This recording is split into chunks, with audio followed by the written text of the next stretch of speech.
Hello, আমি পিকু। কেমন আছো তোমরা? আমি কিন্তু এই ঠান্ডাতে অনেক ভালো আছি।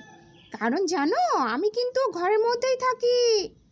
আর তোমরা কিন্তু ঘর থেকে বের হবে না। অনেক সকালে যদি বের হতে হয়, তাহলে তোমরা কিন্তু অবশ্যই গরম কাপড় চোপড় পরে বের হবে। না হলে কিন্তু অনেক ঠান্ডা লেগে যাবে। আর যখন বেশি ঠান্ডা লেগে যায়, তখন কিন্তু অনেক জ্বর হয়, অনেক ওষুধ খেতে হয়।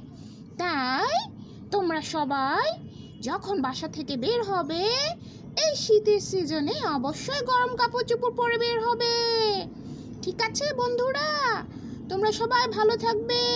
তোমরা ভালো থাকলেই আমি ভালো থাকবো। আমি পিকু, তোমাদের নতুন বন্ধু। তোমরা আমাকে সব সময়